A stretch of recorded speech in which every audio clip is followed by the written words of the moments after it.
Bien, en esta oportunidad vamos a ver el tema de úlceras de pierna. A manera de introducción, todos sabemos la definición de lo que es una úlcera. Es una solución de continuidad con pérdida de sustancia que llega a comprometer epidermis, dermis, tejido celular subcutáneo y cura dejando cicatriz. Todos sabemos ese concepto básico. Con referencia a lo que es la úlcera de pierna, las úlceras de pierna, se define como aquella úlcera que se va a desarrollar o se va a producir en la zona comprendida entre la pierna y el pie. Entonces, a eso se define úlcera de pierna, cuya duración va a ser igual o mayor a las 6 semanas. Es decir, son úlceras de curso crónico, ¿no? Entonces, es lo primero que se tiene que considerar. Producen en muchos casos incapacidad y otras complicaciones. Dentro de las complicaciones, la más frecuente son las sobreinfecciones, ¿no? Entonces, eso es dentro para considerar. Tiene múltiples etiologías, ¿no? Que lo vamos a ir desarrollando, vamos a hacer hincapié a las más relevantes, ¿no? Dentro de estas etiologías, la más frecuente es la insuficiencia venosa, es lo que llamamos también las úlceras de origen vascular venoso, ¿no? En cuanto a la clasificación de las úlceras, tenemos las úlceras de pierna de origen infeccioso. Dentro de estas están las bacterianas, erisipela, celulitis y eczema, que hemos visto en el tema de dermatosis bacterianas. Treponematosis, que son referentes a las úlceras producidas por la sífilis. Las micosis, micosis profundas particularmente, cromomicosis, esporotricosis y los micetomas o pie de madura, ¿no? Que esto han visto en el tema de micosis profundas, ¿no? Por micobacterias tenemos a la tuberculosis y a la lepra, ¿no? Que son productores también de úlceras en las piernas. Y las parasitarias tenemos a la leishmaniasis cutánea principalmente, ¿no? Las de origen traumático, ¿no? Tenemos las traumáticas como tal, las traumas por radiaciones y los traumas por presión. Hemoglobinopatías tenemos a las úlceras de pierna producidas por la anemia drepanocítica y a la talasemia. De origen neoplásico, sarcoma de Kaposi, linfomas, carcinoma espinocelular y vasocelular. Dentro de las vasculares, ¿qué es lo más relevante dentro del tema que vamos a ver ahora? Están las de origen venoso, úlceras por éstasis, y las postflevíticas, y las arteriales, que están representadas principalmente por la enfermedad de Leo-Buerger.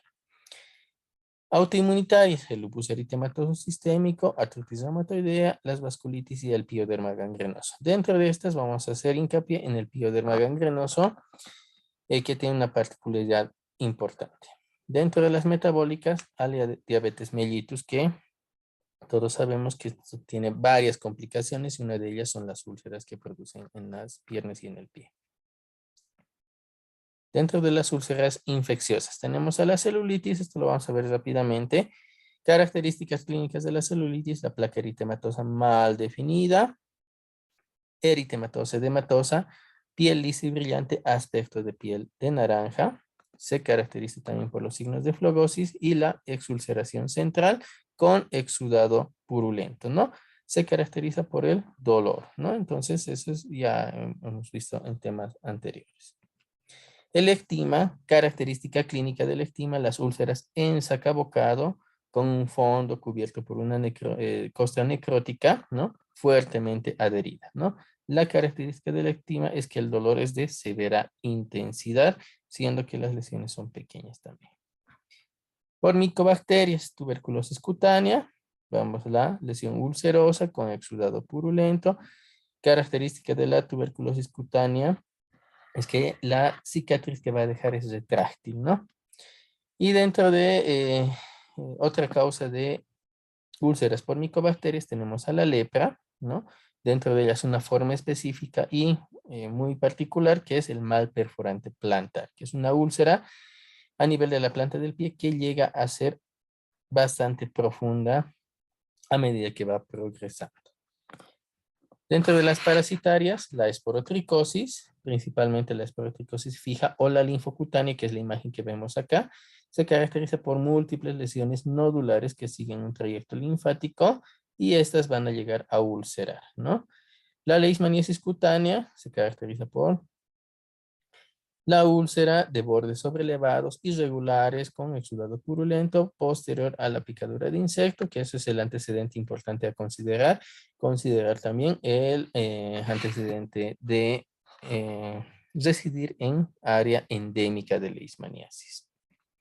Las úlceras por hemoglobinopatías. Dentro de estas vamos a hablar de la úlcera drepanocítica, que es aquella que se produce por un defecto heredado en la hemoglobina en su fracción S particularmente. Los glóbulos los glóbulos rojos en la úlcera drepanocítica o en la drepanocitosis son de aspecto curveado, llamados también glóbulos o eritrocitos en os, ¿no? La úlcera drepanocítica va a afectar a pacientes jóvenes, principalmente de la raza negra.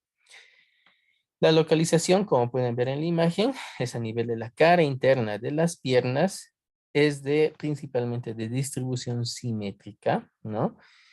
Se localizan principalmente en la región maleolar o supramaleolar, ¿no? Entonces, como podemos ver acá, son úlceras no dolorosas y una característica muy importante es que la piel circundante es hiperpigmentada, hiperpigmentada. Y esto es muy importante diferenciarlo de la insuficiencia venosa, en la cual va a haber una coloración eritematoviolacea. Entonces, eso es muy importante, lo vamos a ver en imágenes posteriores, pero quiero que se queden con esta parte de la hiperpigmentación a nivel de los bordes de la úlcera. Las úlceras de origen autoinmune. Como les había mencionado en un principio, vamos a hacer referencia al pioderma gangrenoso. El pioderma gangrenoso es considerado una enfermedad inflamatoria destructiva que va a llegar a formar del gran grupo de las dermatosis neutrofílicas.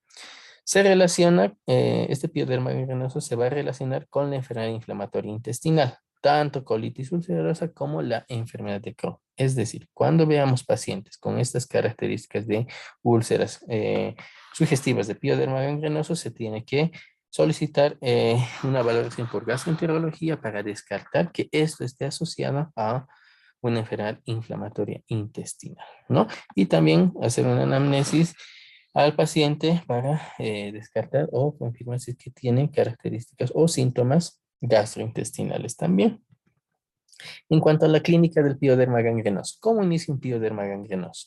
Inicia con una lesión nodular, que puede ser en placa o pústula estéril. Aquí vemos una lesión nodular, eritematoviolacea, que rápidamente va a progresar a una úlcera y de crecimiento brusco, ¿no? Entonces vemos una lesión nodular y posteriormente progresa a úlcera de crecimiento brusco, ¿no? Las úlceras del pioderma gangrenoso se caracterizan por tener bordes socavados violáceos, ¿no? Bordes socavados violáceos, ¿no? A diferencia de la drepanocítica, que es hiperpigmentada. Aquí vemos ya una coloración violácea, ¿no? Coloración violácea. La piel y el tejido subcutáneo se necrosan con un exudado hemorrágico o purulento, ¿no? Entonces, aquí vemos un exudado ya purulento, ¿no? En otros casos se puede ver un exudado hemorrágico, ¿no? Curan dejando cicatrices atróficas. Esta es una cicatriz atrófica característica de un pioderma gangrenoso. La progresión de un pioderma gangrenoso de la etapa inicial a la ulceración es bastante rápida, que puede llegar a ser entre días a semanas. Entonces, eso es un dato muy importante para hacer un diagnóstico clínico de pioderma gangrenoso. A diferencia de las otras úlceras que son de carácter crónico, como lo hemos mencionado en la definición. Formas clínicas de pioderma gangrenoso. Tenemos al pioderma gangrenoso clásico, que es aquella de bordes socavados bien delimitados, como si estuviera bien dibujado, bien circunscritos. El pioderma gangrenoso ampollar, en la superficie podemos ver vesículas y ampollas, ¿no? Aquí vemos una ampolla, aquí vemos pequeñas vesículas, ampollas, ¿no? Entonces estas se erosionan y exulceran, dando lugar a la úlcera característica del pioderma gangrenoso. Tenemos al pioderma gangrenoso vegetante, cuya característica es que va a producir un aspecto verrugoso, ¿no? Sobrelevado. De igual manera, los bordes son bien delimitados, no ensacabocados, son bordes socavados, ¿no? El pioderma gangrenoso pustular inicia con lesiones pustulares, son pústulas estériles como característica principal. Y estas van exulcerando. Aquí vemos una pústula que ha exulcerado y empieza a aumentar de tamaño en poco tiempo. El pioderma gangrenoso periostomal tiene una superficie húmeda, eritematosa, brillante, ¿no? Con el exudado purulento, ¿no? Entonces, esa es otra forma clínica de pioderma gangrenoso.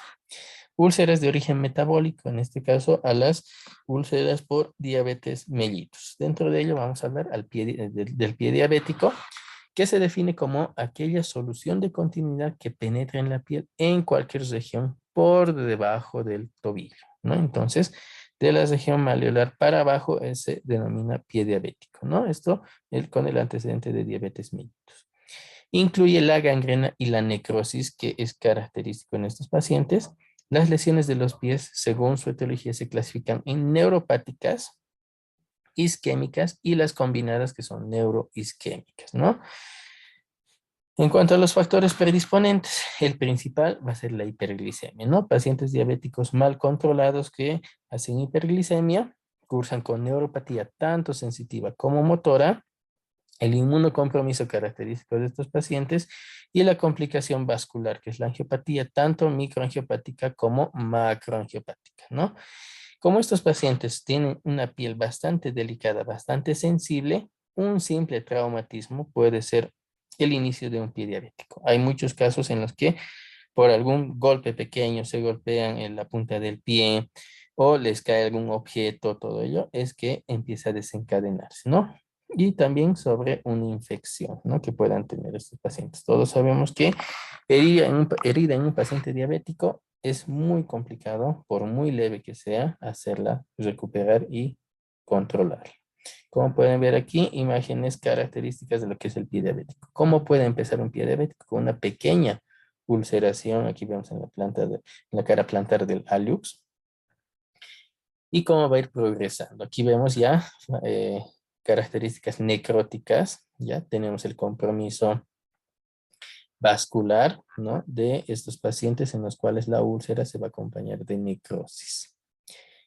En cuanto a las características clínicas del pie diabético, dentro de los síntomas, vamos a ver que los pacientes van a referir que los pies son fríos, por más que se pongan medias o se abriguen o pongan incluso bolsas calientes, no calientan los pies. La claudicación intermitente, ¿no? Caminan ciertas distancias y ya sienten el dolor, tanto en el tercio inferior de la pierna como en los pies. Y el dolor en reposo, ¿no? Pacientes que están en reposo sienten el dolor principalmente por el compromiso neuropático de estos pacientes. Dentro de los signos, los pulsos pedios, poplito y los femorales están disminuidos o en otros casos ausentes, ¿no? Eso es muy importante considerarlo cuando se valora un pie diabético, tomar los pulsos pedios, poplitos y femorales. Existe un rubor al bajar la extremidad y una palidez al elevar. Entonces tenemos que hacer esa maniobra de bajar la extremidad, se produce el eritema o el rubor, y al elevar el miembro afectado se produce la palidez. El tiempo de llenado capilar es prolongado, más de los 2 segundos, entonces tarda en hacerse el llenado capilar. La disminución de la temperatura de la piel, que es característico de los pacientes de pies fríos, ¿no? En cuanto a la clasificación, se toma en cuenta la clasificación de Wagner. Dentro de estas tenemos 5 grados fuera del grado 0. El grado 0 no tiene ninguna lesión, pero se considera un pie en riesgo. ¿Cuándo se considera un pie en riesgo? Cuando tiene estos síntomas: pies fríos, la claudicación y el dolor en reposo, ¿no? Dentro de las características, ¿qué características va a tener estos pies? Van a presentar las callosidades, la cabeza de los metatarsianos están prominentes, dedos en garra y las deformidades óseas, ¿no? Entonces, eso es importante en un grado 0. Grado 1 ya se producen las úlceras superficiales, ¿no? Hay destrucción del espesor de la piel. En un grado 2 de Wagner ya existe una úlcera profunda, afecta piel, tejido celular subcutáneo, ligamentos, sin embargo no afecta a la parte ósea, ¿no? Y se acompaña de sobreinfección. El grado 3 de Wagner se caracteriza porque la úlcera es mucho más profunda y ya compromete la parte ósea, dando lugar a la osteomielitis, ¿no? Es profunda, infección con secreción y mal olor. Ya son fétidas estas. En un pie diabético grado 4 hay una gangrena limitada, necrosis limitada a los dedos, talón y la planta. Y la gangrena extensa, que es el grado 5, hay necrosis extensa del pie. Prácticamente compromete todo el pie. Aquí esquemáticamente vamos a ver la clasificación de Wagner. Grado 0 es el pie en riesgo. Úlcera superficial, úlcera profunda, el grado 3, y hay la osteomielitis. En el grado 4 la gangrena limitada y en el 5 la gangrena extensa completa. En cuanto a la terapéutica antimicrobiana, tenemos que considerar las características del pie diabético. Si existe una úlcera superficial sin inflamación, se considera que existe una flora cutánea colonizadora, ¿no? Que normalmente forma parte de la flora normal de la piel. No se necesita ningún antimicrobiano, solamente curaciones. Úlcera superficial menor de 2 centímetros, ya con inflamación, siempre es importante considerar el cultivo y antibiograma de la secreción. Aquí ya se puede ver desarrollo de Staphylococcus aureus o el meticilina resistente, piógenes, Streptococcus piógenes, ¿no? Y en cuanto al tratamiento, según el antibiograma, se puede recurrir al cotrimoxazol, minociclina, cefalosporinas de segunda o tercera generación, según resultado de cultivo y antibiograma. Úlcera con extensión a fascias ya profundas, ¿no? Con más de 2 centímetros de diámetro y de inflamación, ¿no? Las mismas bacterias pueden ser comprometidas, pero aquí ya el esquema terapéutico antimicrobiano ya varía, ¿no? Se puede recurrir a la combinación de amoxicilina más ácido clavulánico, cotrimoxazol, levofloxacina, ciprofloxacina, linezolid, entonces de acuerdo, y de igual manera a reporte, ¿no? Y la inflamación extensa y toxinfección, ya cuando el paciente ya está en sepsis, igual que en esta parte las bacterias colonizadoras, y aquí se van a sumar bacterias anaerobias, ¿no? Por ello es que se recurre a estas probabilidades terapéuticas. Vancomicina con más beta-lactámicos o inhibidores de la beta-lactamasa, vancomicina, carbapenémicos eh, como el tazobactam, por ejemplo, ¿no? Entonces se combina ya principalmente entre 2 a 3 incluso antibióticos en algunos casos, ¿no? Pero va parte del uso de la vancomicina, ¿no? Asociado a los carbapenémicos, ¿no? El pie de Charcot. Dentro del pie de Charcot, este pie de Charcot es considerada también una artropatía neuropática de Charcot, ¿no? Es un síndrome asociado a polineuropatía diabética, ¿no? Entonces, es una complicación que forma parte de la polineuropatía diabética. Pacientes con esta complicación, el dolor es bastante intenso, todo ello. Por eso es que se confunde y al inicio no se toma en cuenta como diagnóstico al pie de Charcot. ¿Qué es lo que pasa en un pie de Charcot? Existe una subluxación articular, ¿no? Existe una fractura patológica y destrucción de la arquitectura del pie. No siempre hay un factor desencadenante, esto es espontáneo. Entonces se produce la subluxación articular, aquí vamos a ver una subluxación articular, y se va a producir la destrucción de la arquitectura del pie en las fases que lo vamos a mencionar posteriormente. ¿Cuál es la historia natural?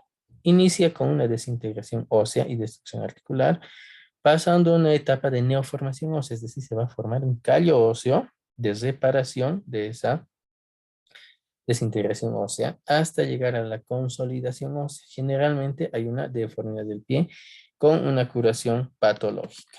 Aquí vamos a ver la característica del pie de Charcot, ¿no? Vemos este abombamiento a nivel de la cara plantar, ¿no? Del pie, en la planta del pie podemos ver esta tumefacción que hace referencia al tejido óseo de reparación, al callo óseo de reparación, ¿no?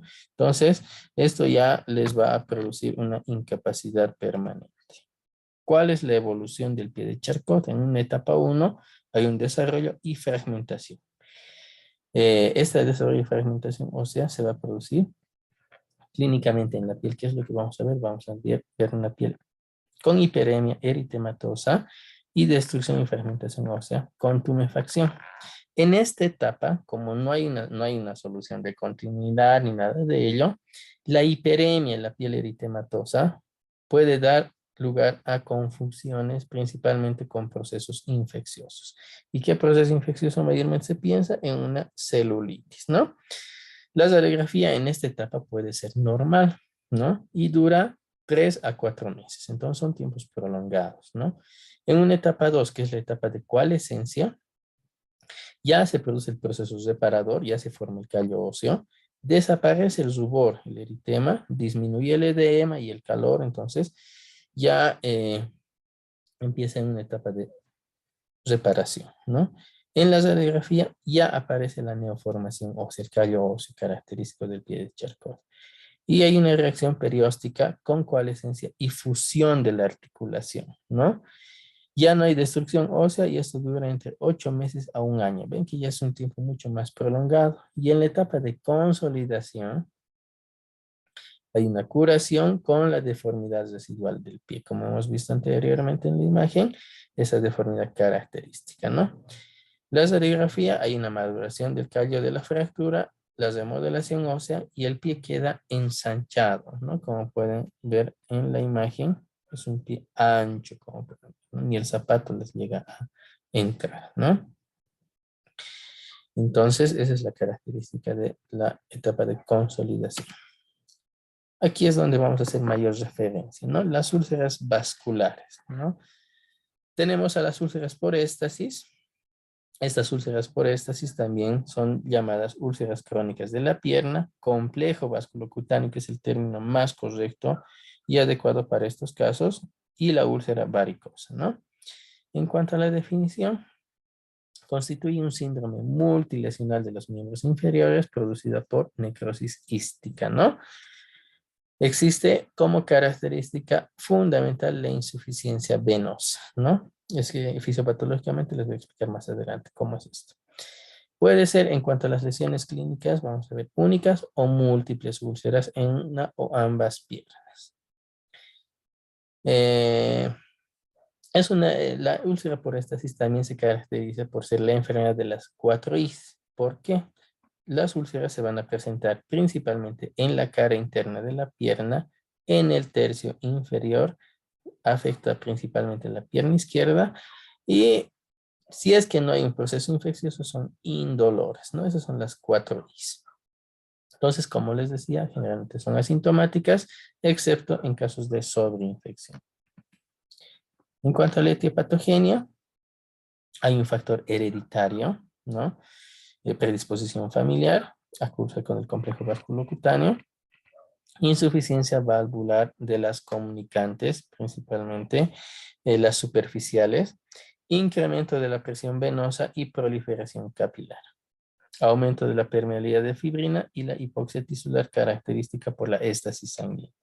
Entonces, ¿qué es lo que pasa esquemáticamente? Aquí tenemos las venas a nivel de las piernas, aquí tenemos las válvulas cuya función en todas nosotros es impulsar la sangre que llega del corazón a los miembros inferiores, impulsar la sangre para su reoxigenación. Como en este tipo de problemas de éstasis sanguínea, estas válvulas no van a ser competentes y van a producir que no impulsen de forma adecuada a la sangre. Entonces, la sangre que llega a las piernas para su reoxigenación, entonces no impulsan, ¿no?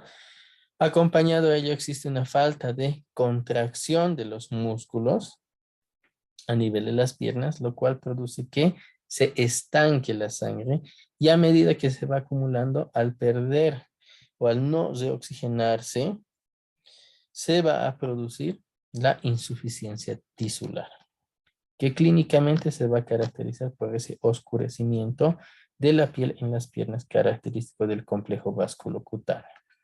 Entonces, en cuanto a las características clínicas, aquí vamos a mencionar los 4 componentes principales de un complejo vasculocutáneo. ¿Cuáles son? Tenemos la angiodermitis ocre-purpúrica, ¿no? Que es la coloración violácea, el oscurecimiento de la piel, producto de la insuficiencia tisular.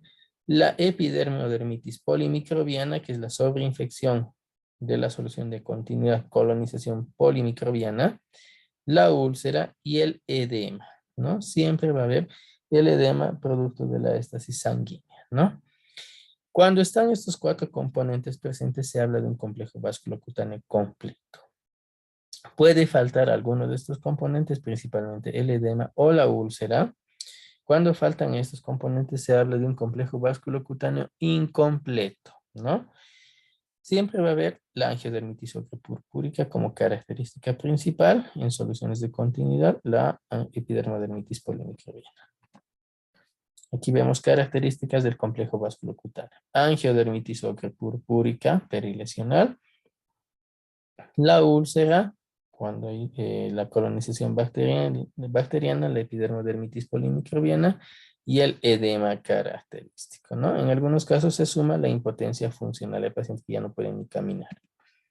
En cuanto a los factores de riesgo del complejo vasculocutáneo, la edad a partir de los 40 años se constituyen un factor de riesgo, afecta en cuanto al sexo, principalmente a las mujeres. Casos de tromboembolismo previo, no aumenta el riesgo de padecer esta patología. Los embarazos aumenta el riesgo a mayor número de partos. La obesidad dificulta el retorno venoso y por ende la insuficiencia tisular se va a desarrollar. Inmovilidad, el sedentarismo va a favorecer el éstasis sanguíneo. Factores hereditarios, principalmente la hipertensión venosa o las úlceras venosas, que son características de ser como un factor genético hereditario. Hábitos no saludables, dieta inadecuada, el sedentarismo y la malnutrición, ¿no? En cuanto a la ocupación, es muy relevante el factor ocupacional en estos casos, está relacionado con la bipedestación, pacientes cuya labor es siempre en bipedestación, por ejemplo, los policías, ¿no? Y la sedestación prolongada, ¿no? Pues personas que trabajan en oficinas todo el día sentados, todo eso se constituye en un factor de riesgo. El manejo de un complejo vasculocutáneo es multidisciplinario, ¿no? Tanto dermatológico, angiológico, principalmente, hacemos las valoraciones por cirugía vascular, quirúrgico, ¿no? Cuando se requieren limpiezas quirúrgicas, o, o recurrir al tratamiento de las varices, ¿no? Y ortopédico, traumatológico, cuando se requiere limpiezas quirúrgicas, ¿no? Úlceras arteriales no menos importantes, pero son menos frecuentes. Vamos a hacer referencia a la enfermedad de Leo Burger y a la úlcera hipertensiva de Martorell. De Leo Burger, no hay una alteración de los latidos arteriales. Es frecuente en los jóvenes entre 30 y 40 años, principalmente con hábito tabáquico. En cuanto al tratamiento, se utilizan los vasodilatadores periféricos, como el sildenafil, por ejemplo, o el tadalafilo.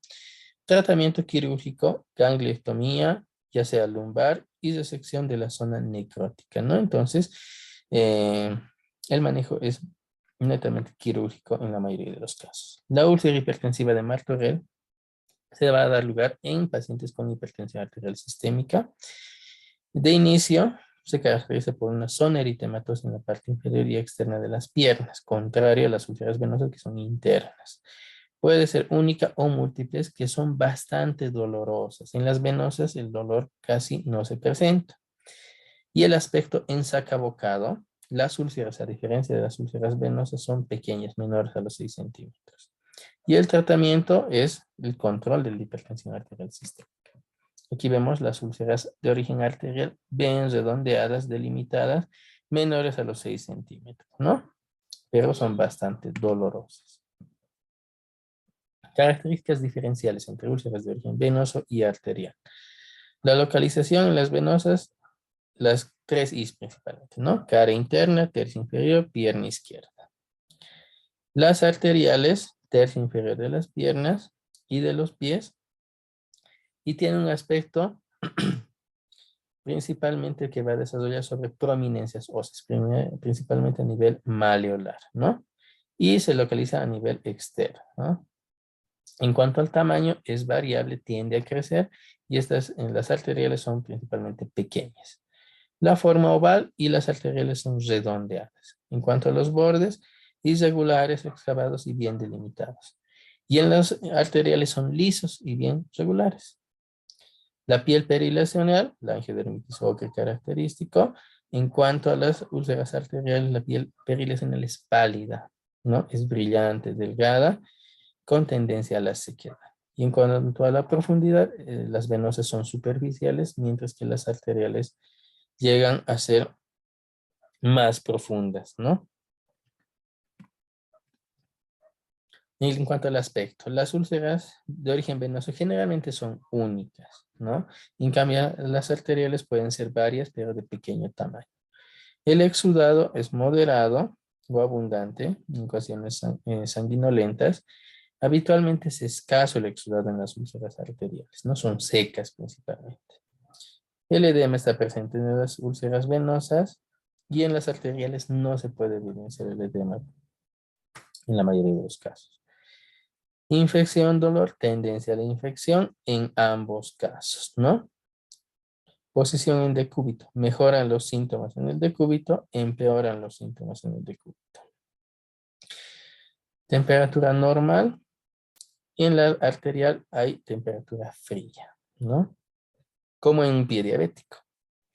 Pulsos distales están presentes en las venosas y en las arteriales vamos a ver los pulsos ausentes o disminuidos, ¿no? Tanto el popliteo, el tibial. El índice tobillo-brazo es normal en la úlcera venosa y está disminuido en las úlceras arteriales. Es importante tomar el índice tobillo-brazo. Aquí vemos características de lo que son las úlceras de origen vascular. Tenemos la angiodermitis ocre-purpúrica, la úlcera de bordes irregulares, ¿no? Aquí vamos más profunda, aquí vamos más superficial. En cuanto a las fases de la cicatrización, ya para terminar, esto es solamente para recordarles las tres fases, ¿no? Inflamatoria, en la cual hay la formación del coágulo, migran los macrófagos y los neutrófilos y se produce la fagocitosis. En la proliferativa, hay una migración de los fibroblastos, ya van a ir migrando los fibroblastos, se va a producir la estimulación de la angiogénesis, migración de los queratinocitos y miofibroblastos que van a producir la contracción de la solución de continuidad. Y finalmente la fase de remodelación tisular, en la cual ya hay una reorganización de los fibroblastos, ¿no? Entonces el tejido fibroso ya va a ir a reemplazar el colágeno normal que ha sido dañado a nivel de la dermis de la piel. Entonces eso con relación a úlceras de piel.